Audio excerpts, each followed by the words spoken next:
Australia में 1924 को एक शहर बसाया गया जिसका नाम रख दिया गया माउंट आइज़ा।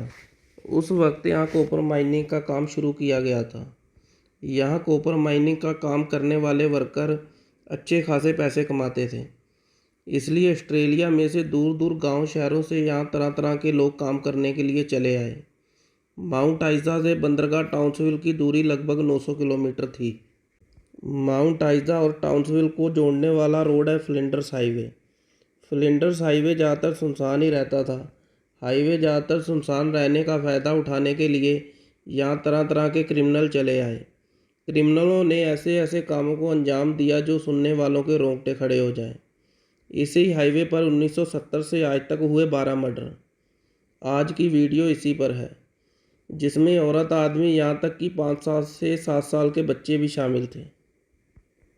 इनमें से कुछ लोग की लाशें भी मिलीं और कुछ लोग कत्ल करने के शक में गिरफ्तार भी किए गए, लेकिन सबूत ना होने के कारण उन्हें छोड़ दिया गया। और कुछ लोग ऐसे थे जिनकी लाशें तो मिलीं लेकिन कातिल का पता नहीं लग सका। और कुछ लोग ऐसे थे जिनकी लाशें भी नहीं मिल पाईं और ना ही उनके बारे में आज तक कुछ पता लग सका। इस हाईवे पर ऐसी घटनाओं के घटने पर इस हाईवे का नाम रख दिया गया हाईवे ऑफ डेथ। ये कहानी 26 अगस्त 1970 से शुरू होती है।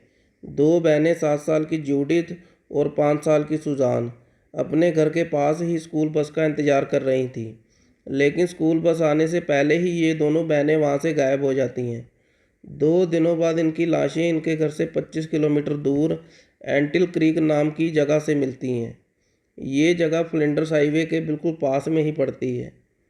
छोटी लड़की सुजान की लाश पहले मिलती है।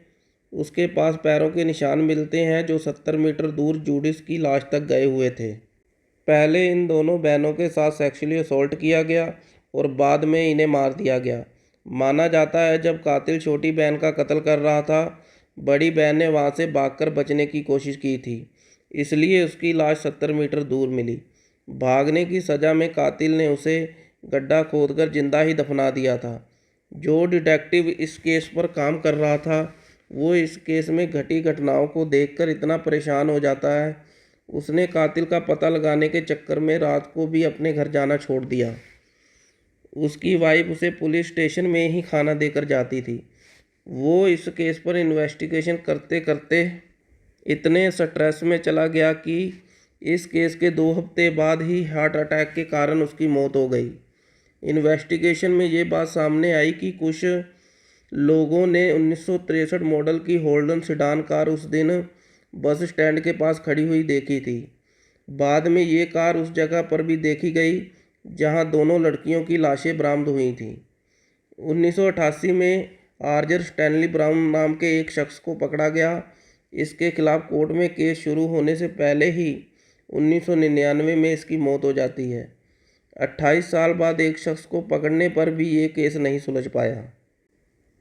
अगला केस है 4 जुलाई 1972 को गायब हुई 2 सहेलियां रॉबिन बार्ट्रम और अनीता किनिंघम। ये 18 और 19 साल की 2 सहेलियां थीं। ये दोनों सहेलियां टाउनविल के पास में पड़ते एक शहर बोन से हिचहैक करके मेलबर्न जा रही थीं। ये दोनों भी फ्लिंडर्स हाईवे पर पड़ते शहर के एक होटल से निकलकर एक गाड़ी में बैठते देखी गईं। उसके बाद ये गायब हो जाती है। 4 महीने बाद 15 नवंबर 1972 को रॉबिन बार्ट्रम की लाश उसी एंटिल क्रीक जगह में मिलती है। यहाँ से पहले दोनों बहनें जूडिथ और सुजान की लाश मिली होती है। रॉबिन बार्ट्रम को भी सेक्सुअली असोल्ट किया गया और उसके माथे पर राइफल की गोली लगने का भी निशान होता है, पर रॉबिन की सहेली अनीता किनिंघम का आज तक नहीं पता चल सका कि उसके साथ क्या हुआ था। इस केस में $2.5 लाख का इनाम भी घोषित किया गया, फिर भी कोई सामने नहीं आया।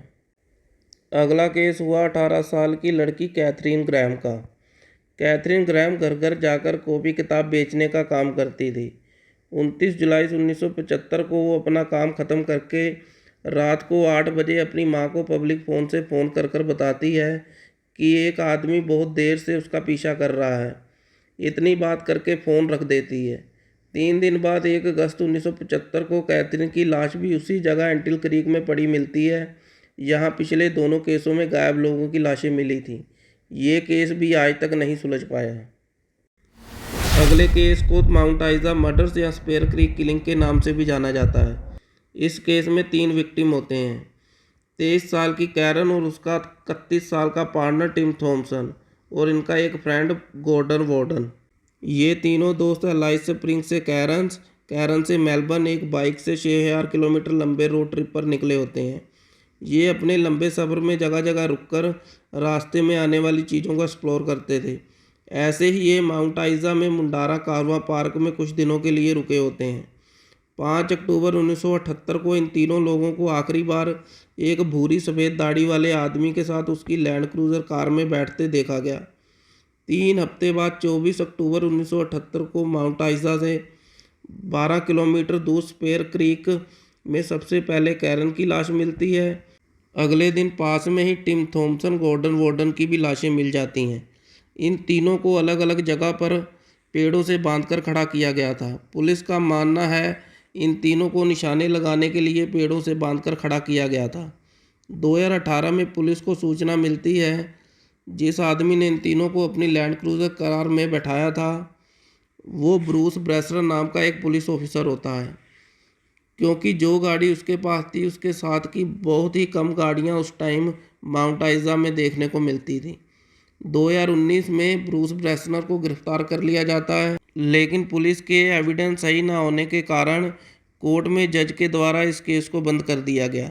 इस केस को भी आज तक कोई नहीं सुलझा पाया। अगला केस है एंथनी जोन्स नाम के 20 साल के पर्थ में रहने वाले एक लड़के का। एंथनी जोन्स 1982 में 6 महीने के टूर पर निकला होता है, जहां से हिचहाइक करके एक टाउन से दूसरे टाउन का सफ़र करता और कुछ दिनों के लिए जॉब ढूंढकर काम करता। पैसे इकट्ठे करके फिर अगले शहर की ओर चल देता। अपने 6 महीने के इस सफ़र को उसने माउंट आइजा में ख़त्म करना होता है, जहां उसका बड़ा भाई माइनिंग में काम करता था। पर माउंट आइजा से 700 किलोमीटर दूर एंटल क्रीक के पास एंथनी जोन्स भी गायब हो जाता है। ये वही जगह है जहां पर अभी तक 4 लाशें मिल चुकी थी। 2011 में माउंट आइजा की जेल में बंद एक जेम्स नाम का कैदी एक बात मानता है कि उसने ही एंथनी जॉन का 1982 में कत्ल किया, पर वो ये बात तब मानता है जब वो अपनी मौत के बहुत करीब होता है। पर मरने से पहले वो इस राज को पुलिस को बता देता है। फिर कुछ दिनों बाद जेम्स की मौत हो जाती है। पुलिस जेम्स की बताई हुई जगह पर एंथनी की लाश ढूंढने की बहुत कोशिश करती है, लेकिन पुलिस को कोई सफलता नहीं मिलती। साल 1982 में हुए एंथनी के केस के बाद 1999 तक इस हाईवे पर मर्डर का कोई केस नहीं होता। इस 17 साल में भी केस ना होने का कारण क्या हो सकता है? माना जाता है 1980-82 में सारी दुनिया में माइनिंग के काम पर रोक लग रही थी, इसलिए माउंट आइजा में कॉपर माइनिंग का काम बहुत कम हो जाता है। वहाँ पर काम मिलना बहुत मुश्किल हो गया था। यह भी कारण हो सकता है जो भी इन कत्लों के कुछ लोग जिम्मेदार थे यहाँ से काम छोड़कर कहीं और जा चुके थे। ये भी कहा जाता है ऑस्ट्रेलिया का most wanted serial killer Ivan Maillard, जिसने 1988 में सिडनी से मेलबर्न जाने वाले हाईवे पर कत्ल करने शुरू किए, वो पहले फ्लिंडर्स हाईवे पर एक्टिव था, क्योंकि दोनों हाईवे पर कत्ल करने का तरीका बहुत मिलता जुलता था। फिर कहानी पहुंचती है 23 सितंबर 2009 में। इस बार 58 साल का माइकल जेम्स नाम का पुलिस ऑफिसर फ्लिंडर हाईवे के पास में लगते आर नाम के शहर में पुलिस स्टेशन में आखिरी बार देखा जाता है। कुछ दिनों बाद माइकल जेम्स की कार स्टेशन से 106 किलोमीटर दूर एक सुनसान जगह पर मिलती है। गाड़ी में उसकी पुलिस की ड्रेस पड़ी हुई थी और उसके पास स्टोट गन भी थी, जो गाड़ी में से नहीं मिलती। इस केस में माइकल जेम्स के द्वारा आत्महत्या करने का शक है, क्योंकि माइकल जेम्स के पुलिस डिपार्टमेंट में मिसकंडक्ट को लेकर एक इंक्वायरी भी चल रही थी। माइकल जेम्स कुछ महीनों पहले कैंसर की बीमारी से भी रिकवर हुआ होता है, इसी कारण उसकी मेंटल कंडीशन भी 100% सही नहीं थी। माइकल जेम्स की लाश ना मिलने के कारण ये भी पता नहीं लगाया जा सका कि उसके साथ हुआ क्या था। अगला केस है 26 साल के रीस कर्नी का, जो फ्लिंडर्स हाईवे पर ही पड़ते चार्टर्स टावर नाम के एक शहर में से 21 दिसंबर 2017 को गायब हो जाता है। रीस कर्नी इस शहर में अपनी मोटरसाइकिल में तेल डलवाने के लिए रुकता है। वो अपने बड़े भाई को मिलने नॉर्मांटन जा रहा था। रीस कर्नी के माता पिता बताते हैं कुछ दिन पहले रीस के क्लोज फ्रेंड की अचानक मौत हो गई होती है। इसलिए रीस थोड़ा स्ट्रेस में भी होता है। चार्टर्स टावर में पेट्रोल पंप से तेल भरवाते देखे जाने के बाद रीस को किसी और जगह पर कभी किसी ने नहीं देखा। रीस करनी भी लापता हो जाता है। 1.5 महीने बाद 8 फरवरी को रीस का मोटरसाइकिल जॉर्ज शहर में मिलता है। जॉर्ज शहर नॉर्मंटम और चार्टर्स शहर के बीच में पड़ता है। इस केस में भी पुलिस को आत्महत्या करने का शक होता है। रीस करनी की लाश ना मिलने के कारण कुछ भी कहा नहीं जा सकता। फ्लिंडर हाईवे से किसी के भी गायब होने का आखिरी केस 31 दिसंबर 2017 को सामने आता है। ये केस है 22 साल के जैडन टॉमसेट का। जैडन अपने दोस्त लुकास के साथ न्यू कासल से कैरन्स गया होता है। जैडन भी पिछले केस में गायब हुए रीस करनी की तरह चार्टर्स टावर नाम के शहर में आखिरी बार देखा गया। जैडन के गायब होने में और पिछले केस रीस करनी के गायब होने में 10 दिन का अंतर था, लेकिन जैडन के गायब होने की कहानी थोड़ी अजीबोगरीब थी। लुकास बताता है चार्टर टावर के पास पहुंचकर उसका और जैडन का किसी बात को लेकर झगड़ा हो जाता है। जैडन रास्ते में ही गाड़ी रोककर गाड़ी से उतर जाता है।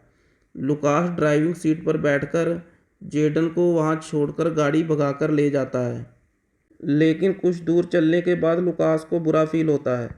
फिर वो गाड़ी घुमाकर वापस गया, लेकिन जैडन वहां नहीं मिलता। जैडन की कोई अपनी हिस्ट्री भी सही नहीं होती। उसकी लाइफ में भी ड्रग्स की प्रॉब्लम होती है। इस रोड ट्रिप पर आने से कुछ दिन पहले जैडन की जॉब भी छूट गई थी और वो अपनी फैमिली से लड़ाई झगड़ा करके अपने आप को जान से मारने की भी धमकी देता है। लुकास जैडन के लापता होने की खबर उसी वक्त पुलिस को नहीं देता, क्योंकि जिस गाड़ी में लुकास और जैडन न्यू कासल से कैरन जा रहे होते हैं उसमें वो ड्रग्स भी सप्लाई करते थे। लुकास ने पहले ड्रग्स को कैरन तक पहुंचाया, फिर जैडन के लापता होने की खबर पुलिस को दी। फिर पुलिस हरकत में आती है। पुलिस ने जैडन को ढूंढने की तमाम कोशिश की, फिर भी पुलिस जैडन का पता लगाने में नाकाम रही। इस केस का भी आज तक कुछ पता नहीं लग सका। अब तक हम कुछ लोगों के बारे में बात कर चुके हैं जिन लोगों को कत्ल करने के शक में पकड़ा गया, लेकिन इनके अलावा एक शख्स और भी था जिसने 2014 में खुद जाकर पुलिस को बताया कि उसने फ्लिंडर्स हाईवे पर 1970 से 1982 तक 14 कत्ल किए, लेकिन पुलिस को पूछताछ में पता लगा ये शख्स सिर्फ मशहूर होने के लिए बयान दे रहा था। एंडी एल्बरी ऑस्ट्रेलिया का सबसे बड़ा किलर बनना चाहता था। इसके ऊपर पहले ही 2 कत्ल करने के केस चल रहे थे। इन सभी केसों पर पुलिस का मानना है कि ये सभी कत्ल थ्रिल किलरों द्वारा किए गए हो सकते हैं। थ्रिल किलर वो होते हैं जो सिर्फ एक्साइटमेंट के लिए कत्ल करते हैं, जब मौका मिला कत्ल कर दिया। वो कोई प्लान बनाकर कत्ल नहीं करते थे, या जो भी वहाँ कत्ल करते थे वो बाद में वहाँ से कहीं और चले गए। ये कहानी यहीं तक थी। हमारे चैनल पर स्टोरी सुनने के लिए आपका बहुत बहुत धन्यवाद। प्लीज़ और स्टोरी सुनने के लिए हमारे चैनल को सब्सक्राइब करें और लाइक शेयर सब्सक्राइब करके सपोर्ट करें।